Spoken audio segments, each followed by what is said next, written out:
Updates. Dr. Ron Harder is the president of the American Society of Anesthesiologists, elected to a one-year term in October of 2023. He serves as the J.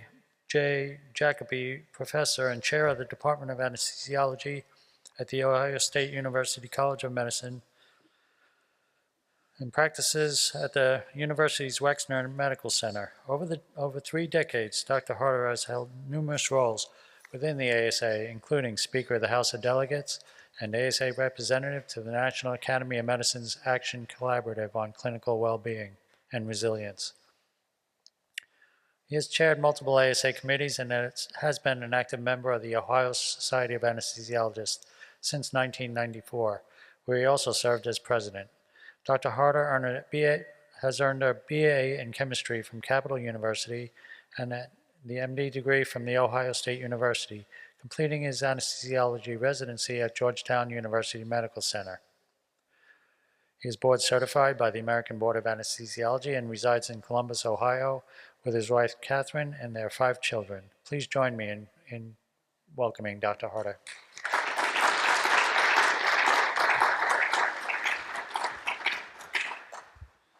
Thank you very much. It's wonderful to be here. A little hot, but it's wonderful to be here. And I've enjoyed the opportunity to interact with several of you and hopefully some more opportunity yet today. So I will be giving a kind of a condensed version update of the various things that ASA is working on. There's my disclosures and objectives. Want to pause by just acknowledging your leaders. These are all folks that have a very busy day job and then commit significant amounts of their time to support this organization. So they've obviously been very, very visible and very engaged at this meeting, and clearly deserve a lot of thanks for organizing this meeting this weekend. So this is our strategic pillars, our mission, vision, and values. I won't go into any depth on this, but just to point out that, as you can see from all of the things that we do, I won't be able to cover everything that ASA does. I'll try and hit some of what I think are maybe the more relevant items that would be of interest to you all here. So I have to put in a plug for the annual meeting that's coming up in about 6 weeks in Philadelphia. So that is shaping up to really be a terrific meeting. It's going to be, I think, pretty definitely the biggest attended meeting that we will have had since the pandemic. So really looking forward to that, and I think it will just be a terrific meeting. So if you can attend, I would really encourage you to do that. The other large national meeting that ASA sponsors is Advance, used to be called the Practice Management Conference, but it's essentially focusing on all things around running an anesthesia practice and the business of medicine. So it'll be in Atlanta at the end of January, early February. Dr. Glaucom Flecken, I think I said that right. So those of you that know him as a humorous influencer, he will be speaking at that. So if that makes a difference for you as whether you go to the conference or not, he'll be there. So I'll talk a little bit about membership, and you all have talked about it with your organization. It's cliche, but it's really true. Membership is the lifeblood of the organization. I want to look at a little bit of specifics as far as how many DOs we have within ASA. So this is not inclusive of all member categories, but this is just for active and early career active members. So about 9% of those are DOs, and then this breaks it down a little bit more detail. So if you look down that percentage, the column in the middle, basically, so 8% of our overall active members are DOs.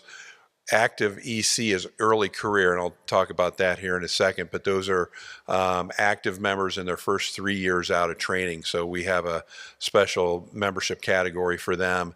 And you can see really how significantly our percentage of ASA members who are DOs has really jumped up with the younger cohort. Resident, very similarly, 14% of our resident members are DOs. So that's terrific. You all are becoming really an increasingly significant portion of ASA membership, and we want to acknowledge that and recognize that.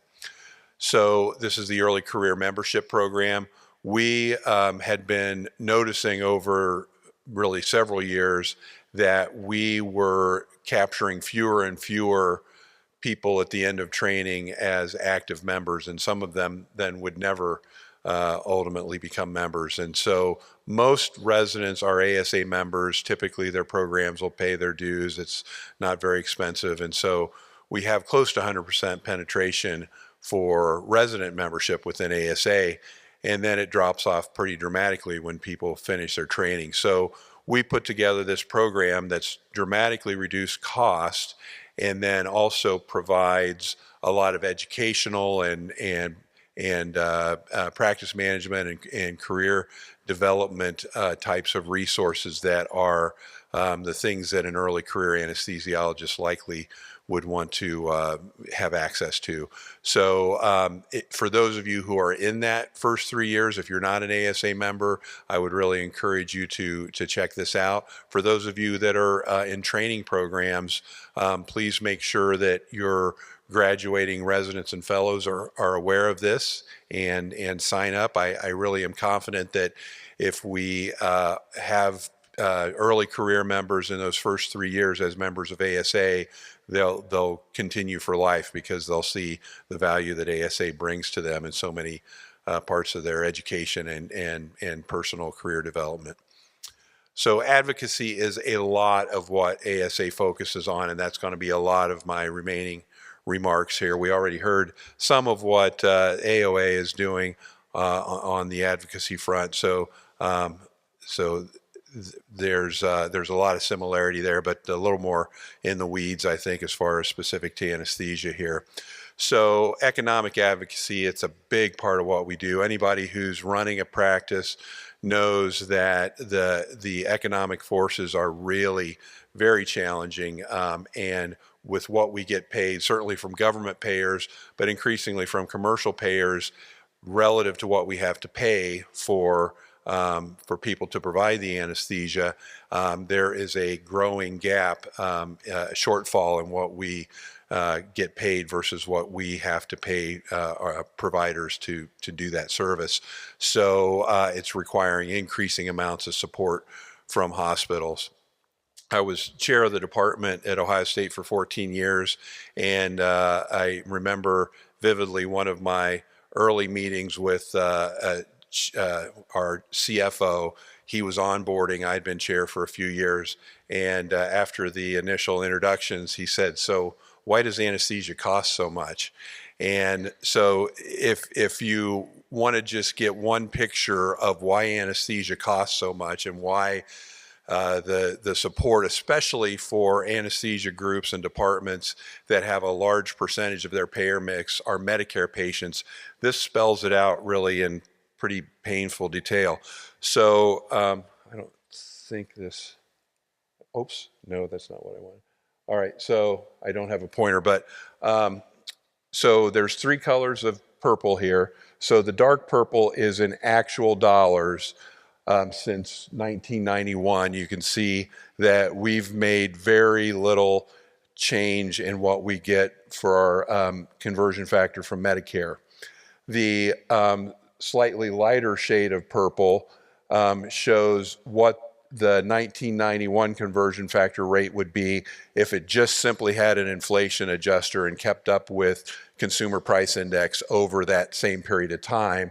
And you can see it would be in 2024, it'd be a little bit under $50 a unit, but alas, it still stays right around, it's currently still at about $20 a unit. The light purple bars show what is average mean payment from commercial payers that we get from our survey of our members on what they are paid from commercial payers. So you can see, I mean, it doesn't track perfectly, but the commercial payment rate largely tracks with inflation. But the government payment is just totally blind to any other economic forces that impact the practice of medicine. So this is causing just growing chasm between what we get paid and what it costs to provide the service that we provide. So this is a lot of ASA's advocacy and work is working on this. Now, as if it wasn't bad enough, we got to cut this year. All physicians got to cut in physician payment this year.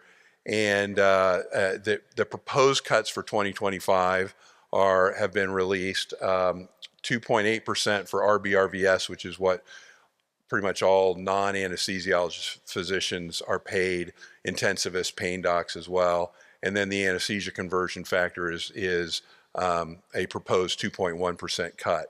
So, so that is clearly another slap in the face for physicians and for our specialty. So there is, I think, some slight cause, I think, for optimism on this.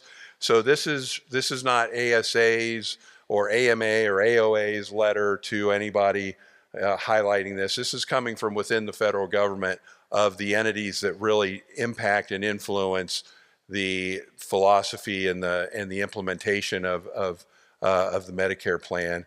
So the Medicare Payment Advisory Commission is concerned about whether payment updates under current law will remain adequate in the future. I think it's already been inadequate for quite a while, but at least they are acknowledging that. And then I think what's really important is the Medicare trustees report that they say that the trustees expect access to Medicare participating physicians to become a significant issue in the long term. And I think that's where the narrative really needs to be, because we as much as we recognize we're not being paid fairly for the service we provide, that doesn't frankly get a lot of traction with Congress, and Congress is who's going to have to fix this. But if Congress starts to hear from Medicare beneficiaries, I can't get in to see even a primary care physician, I can't see a specialist, those types of stories, those need to be the stories that they're hearing more and more frequently, more and more loudly. And I know anecdotally those things are occurring, and this is only going to make it worse, because any physician who has the ability to limit the number of Medicare patients they see, they're doing that, and they're going to limit it even further. We, unfortunately, in anesthesiology, we're typically bound by a service agreement with the hospital, or we're contracted with the hospital. We don't have that ability to say, well, no thanks, you've gone below a level that we're able to provide any service. So we really need patience and unified voice among physicians that this is a patient care and patient access issue. So there's a couple of bills that are in the current session of Congress. The number of session days are dwindling pretty rapidly. It's possible there could be something in a lame duck session that these could go through, but more likely than not, these will be something that will be introduced in the next congressional session. And this is going to be a heavy lift, because both of them have a lot of dollars attached to them, and that's always a difficult thing to get through Congress. But both of these are important, because the first one would, 2474, would add a annual inflation adjustment to what we get paid. As we showed, anesthesiologists and really all physicians have not had an increase tied to inflation, for decades. And the other piece of that is the budget neutrality mechanism. That's created a fixed size of the pie, so that every year there's only a very small incremental increase to the size of that pie. So when you have new procedures that are being done, or increased valuation of certain services, that doesn't grow the pie, it just makes everybody else's slice a little smaller. So both of these are hugely important if we're really going to fix physician payment from Medicare. And that, again, won't overnight get us to where we need to be, but at least going forward would put it on a more sustainable path. So, as this year rolls along and we go into the next session of Congress, be on the lookout for those pieces of legislation and speak to your members of Congress about that. So on the commercial side, Blue Cross Blue Shield and Aetna both announced that they're going to no longer pay for physical status modifiers. Now, Blue Cross Blue Shield, they're managed state by state, so it's not all 50 states are doing this, but it's a handful of about 6 states that are managed within the same entity, and they have all they've announced that they're going to no longer pay for physical status modifiers 3, 4, and 5. So we've had meetings, ASA leadership with Aetna and the respective Blue Cross Blue Shield plans, but so far it's not. I don't have a lot of optimism for that, unfortunately, and this is where the playing field, the negotiating field on this is not very level. And if an insurer decides they want to unilaterally make some of these changes, whether they're legitimate or justified or not, they have a lot of ability to do that. So among the more despicable things, frankly, that the insurance industry has been doing is there's this shared savings plan where there is a middle entity that when there are, the ERISA plans don't fall under the No Surprises Act. And so if there's a provider who's out of network on a ERISA plan, then this entity comes in because it doesn't go through the arbitration process set up through the No Surprises Act.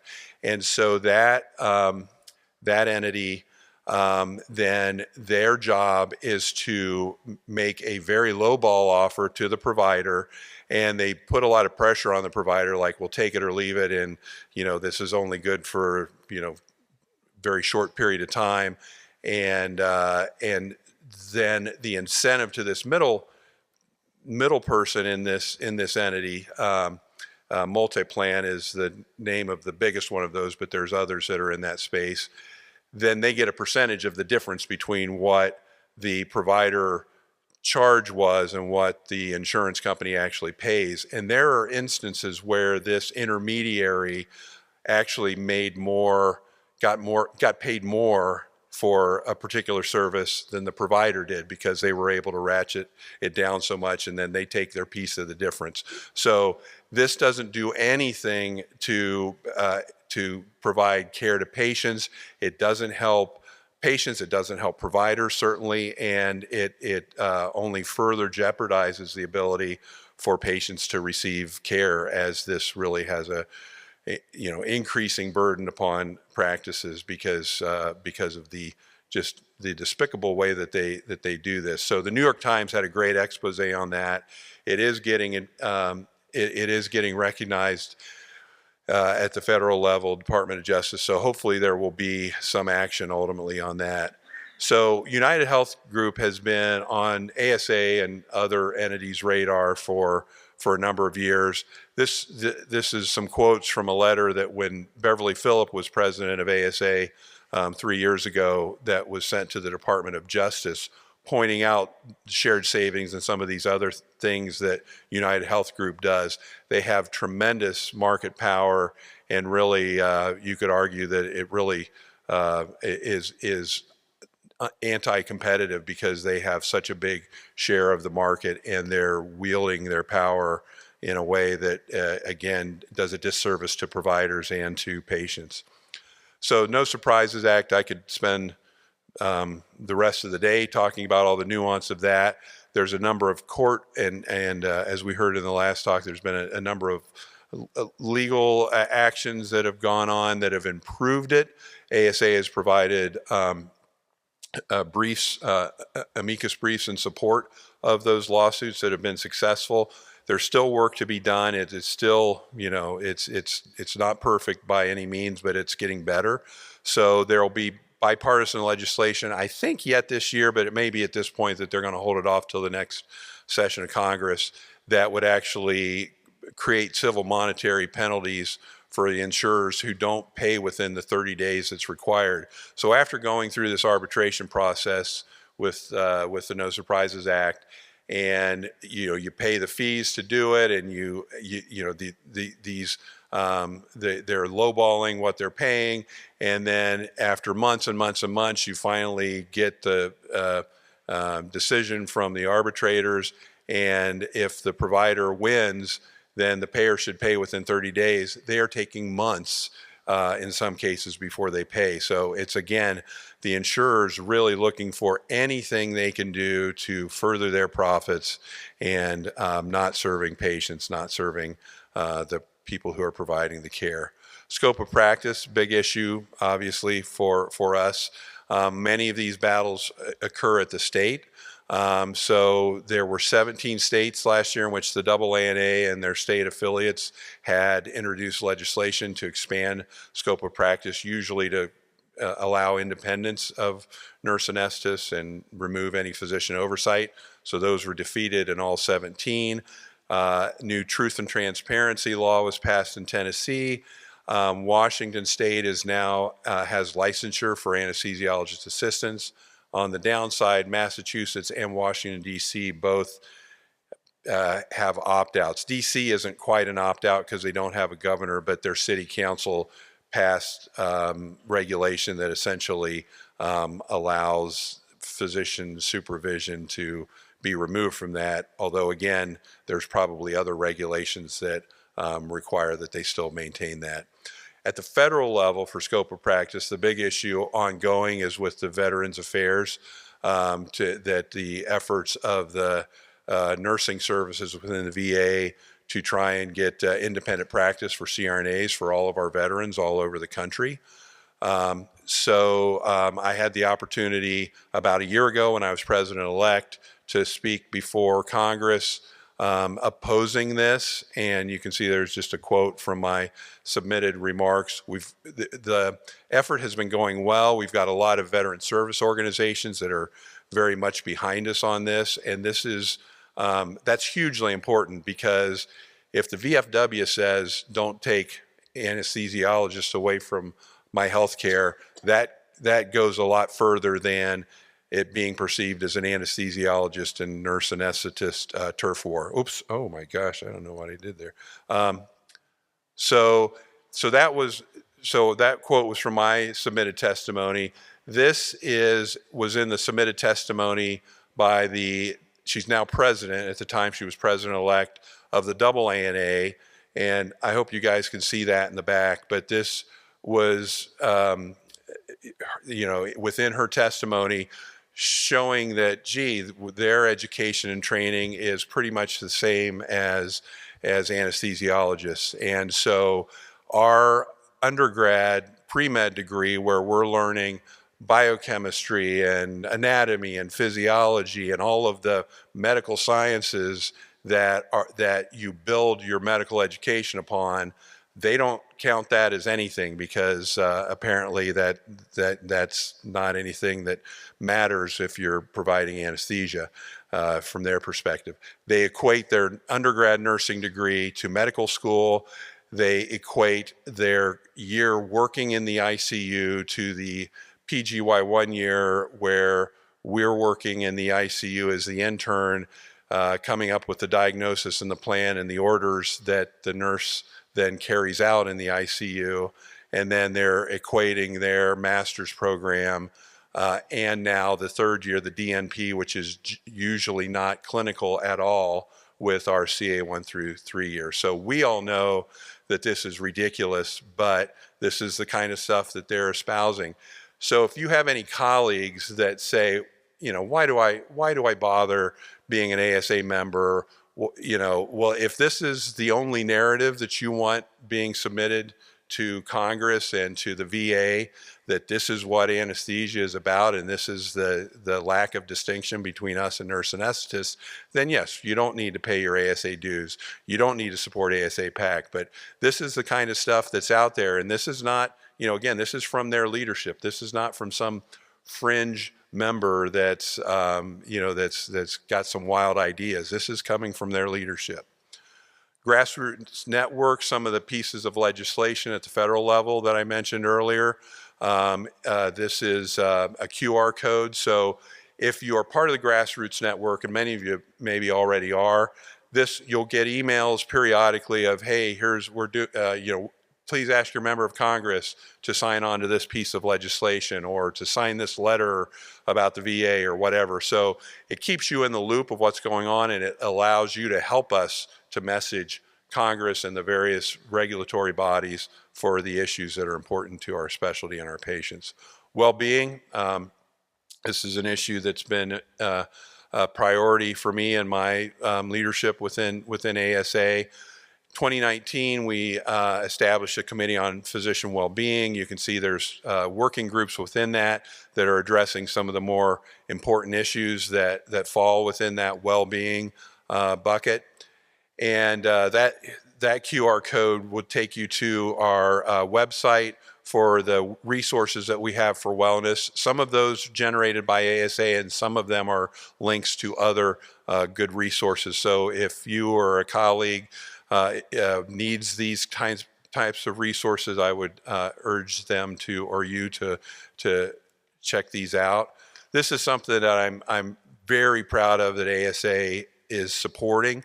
So the Charitable Foundation, which is one of ASA's foundations, contributed a lot of money to defray the expense of setting up this Safe Haven pilot program. So Safe Haven provides peer coaching, concierge services, behavioral health, counseling resources, 24/7 if you're having a bad outcome at 2 a.m. and you just need to talk to somebody. They have those resources. They have an app with work-life balance type of resources. And so for $149, you can have all these resources available for you. And enrollment started June 1st. We now have over 120 people who have signed up, which I think is testimony to the fact that this is something that our members are needing. So, and if you want to support the Charitable Foundation who is helping to support this, there's the QR code that you can make that donation. And I don't think we have time for questions, so I will pass it on. Thank you.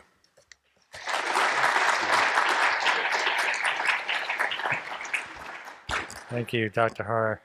In the interest of time, I'll just ask our speakers to hang out on the podium for a couple of minutes if anybody does have any questions. Our next speaker is Dr. Raymond Depper. He's currently president of the Kentucky Anesthesia Group, been a partner in the practice for 20 years. His group delivers anesthesia services to 7 area hospitals in central Kentucky. He's a veteran of the United States Navy and has served as an anesthesiologist on board the USS Harry S. Truman while deployed during Operation Enduring Freedom in Djibouti, Africa. He's immediate past chair of the Bureau of Osteopathic Specialists and a member of the American Osteopathic Board of Anesthesiology, Osteopathic Continuous Certification Subcommittee.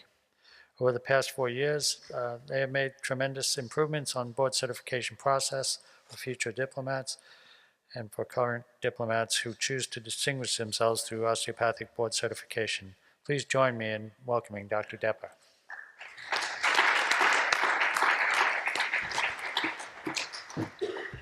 Thank you, everybody. It's a privilege to be here with you. Dr. Hupka, Dr. Harder, just want to thank you as a card-carrying AOA member, ASA member, and a veteran. Thank you for your advocacy. So, and I want to echo Dr. Harder's comments about the Executive Committee and the Board of Governors for the AOCA and thank them for all their hard work and everything they do. It's a wonderful organization that I've been proud to be a part of for over 20 years, so thank you. Today I'm going to focus on longitudinal assessment, which is component 3 of the OCC process. As you're all aware, for those of you who are board certified by the AOA, there are 4 components. Component 1 is maintaining an active state license. Component 2 is the lifelong learning, which also is CME. Attending amazing events like this will fulfill that requirement. Component 3 is a cognitive assessment, which is now being referred to as longitudinal assessment, and we'll go into that a little bit further in a moment. And component 4 is the practice performance assessment, or the PPA. So what is longitudinal assessment? Back in 2019, the AOBA, along with our obstetrical colleagues, Once again, here we are leading the charge. We chose to eliminate our 10-year high-stakes board recertification exam. We chose to transition that to a low-stakes, less stressful examination process, but still maintaining psychometric validity. We knew that eventually the AOA would be transitioning over to a more modern product, but we chose to switch over to a more rudimentary process. We are now using what's called MBOME Catalyst, which is an amazing platform to deliver the same type of testing environment. But the purpose of longitudinal assessment is to maximize convenience for the diplomat by minimizing time, expense, offering you more flexibility, of course less stress, providing you immediate feedback for the questions, and also fosters that continuous learning environment that we all should be doing as professionals and fostering that lifelong learning. So again, the objective is to provide high quality, effective evaluation for our diplomats to ensure the safety of our community and patients we treat while allowing greater flexibility to meet OCC 3 component requirements. The format is designed with the diplomat in mind to provide a convenient access of the questions. The questions are more clinically relevant, and then it also is customizable as well. So who should be participating in this? For those of you who obtained board certification after 2021, you should be participating in longitudinal assessment as we speak. For those of you who did participate in that 2019 through 2022 process, you should also be participating in longitudinal assessment. For those of you like myself whose board certification expires December 31st of this year, you should be registering for the 2025 longitudinal assessment. Going forward, the 2025 longitudinal assessment registration is open. That closes on October 31st. The first opportunity to take the exam will be in January of 2025, and that goes till September 31st. And this is going to be an annual assessment. So there's an annual fee and an annual assessment attached to this. The fee is $210. It's a 30-question untimed exam related to topics that are pulled from the table of specifications. You have 2 attempts to pass the exam. The diplomat must achieve a score of 70% or more every year. This is what the format looks like. Again, it's a Catalyst platform through the MBOME, and it's a pretty neat program. If you can see over here, it provides you with a question. There's some objective information. Usually it's part of the question as well, a STEM, and then an answer with some distractors. If you get the question wrong, it provides a rationale along with references, and that's provided to you immediately. So again, this is offered to you on, you can do it on your phone, your tablet, your computer at home, and it's an untimed event. It also has a dashboard for you, which allows you to compare yourself to other physicians in your cohort, as well as providing you with some individual performance data, and then shows you your progression through the exam. So again, just in summary, moving beyond, this assessment will continue to be delivered thanks to the significant financial support through the AOA, through the MBOME's Catalyst platform. It is an annual requirement with an annual fee. The first attempt to complete the exam is offered between January and September. For those who didn't pass that exam, you have an opportunity to retake those questions between October and November. And again, you must pass with a 70% every year. This is a busy slide, but it shows the AOBA's, all the dates for their exams that they're offering for the end of this year, plus all of next year. I think what's salient to this group here is probably the bottom your left. And again, it shows the enrollment phase for a longitudinal assessment is now until the end of October. And again, that'll be offered starting in January. As always, we're looking for folks to help and volunteer write test questions. I want to thank the folks on the OCC subcommittee that help write test questions. Dr. Tanya Schnell, Dr. Helen Bean, Dr. Puha Trivedi, Dr. David Paul, and Dr. Brett Groff. It's a long process. We'll be starting to write test questions. We'll probably get that assignment next month in October for the 2026 assessment. It takes about 6 to 9 months to kind of go through the process. The AOA has medical editors, which are fantastic, along with psychometricians. So, and again, the intent was to provide you with a lower stakes, more convenient assessment, but yet is still psychometrically valid. And finally, if you could just thank Ms. Katrina Matthews. She's in the back of the room. She is the certification director for the AOBA. She does an amazing job, as well as her partner, Ms. Alicia Bradford. So please, if you get an opportunity, just thank her for all of her hard work at the AOA. So, and that's all I have.